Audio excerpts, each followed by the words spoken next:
I have Faith Ogega, who later on, by the way, in the year, they will be having a summit, a girls lead summit, East Africa, that is supposed to look at some of the things that are happening within this region in as far as women are concerned, their rights, and how we can improve this, girl empowerment. Welcome. Thank you so much.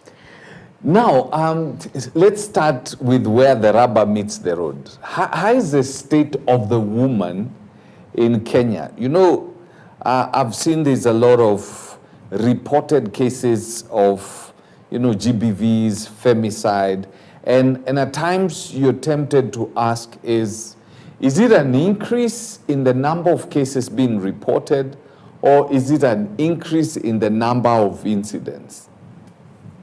I'll say it's an increase in the number of incidents. Mm-hmm. That's why there's a lot of talk around it.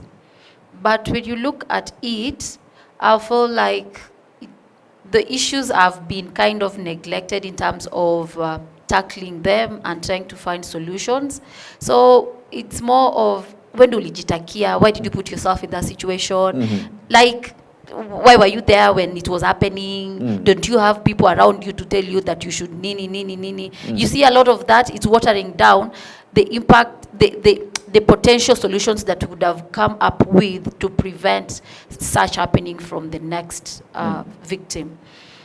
From your perspective and your interaction with I know you interact with a lot of ladies being an advocacy group.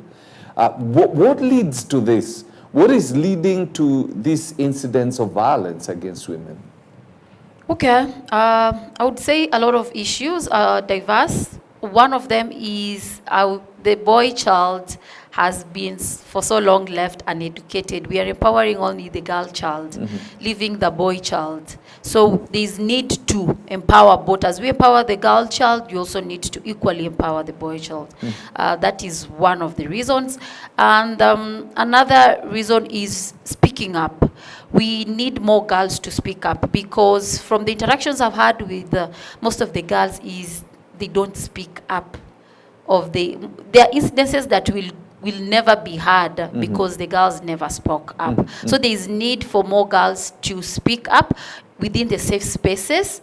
And these safe spaces, where do you have to find them? Like, our organization is a safe space for young girls to come, interact, and speak up to women within the same age group, within the same, with the same interest, speaking the same language. So these safe spaces are the spaces that we need to create, not just for girls, for also for young boys. Because I was actually going towards that, because if one of the key reasons is the girl child is being empowered and the boy child is being left in the Stone Age, don't you think that more should be focused not on empowering further the girl child, but empowering the boy child?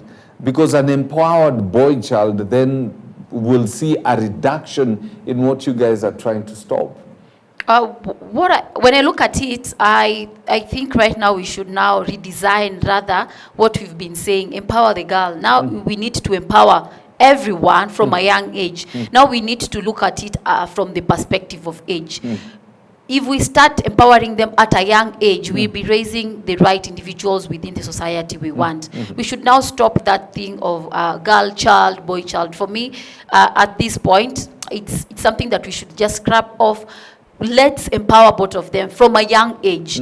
Let's impact, if we want to see a certain kind of adult, let's start at a young age. That is what we need to do. There is no shortcut when it comes to that. Yeah.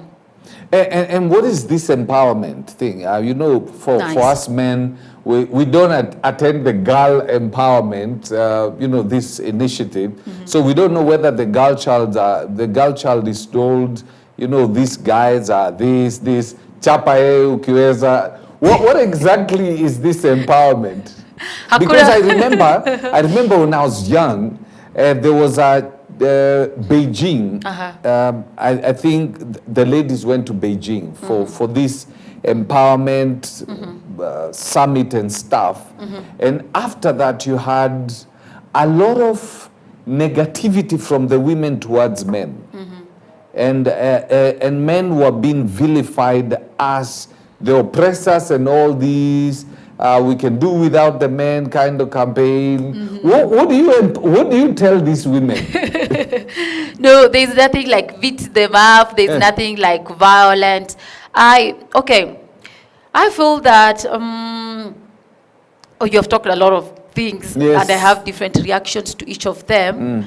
So when it comes to that, so let's take it back a little bit. So in the past, the girl was left behind a little bit when education was introduced. That's why there was now need to empower the girl by then, so that we can at least have a balanced I could say a system or ecosystem, or where like the girls as well can level up and get the jobs the men get, do the things like what a man can do. There was that age where Yes. a woman can do better. But for now, I feel like it's gone, because we have to every time strategize, reevaluate. That worked then, but right now it is not gonna work, because we have empowered the girls when there was need. But the girls who have been empowered, now the gents have been left behind. So by then, the ladies came back saying, "Sijui what you said about men, nini." Right now, that's not gonna work. What we need right now, venye tu nilikwambia mapema, we need also to empower the young boy, so that we can level up the playing field, because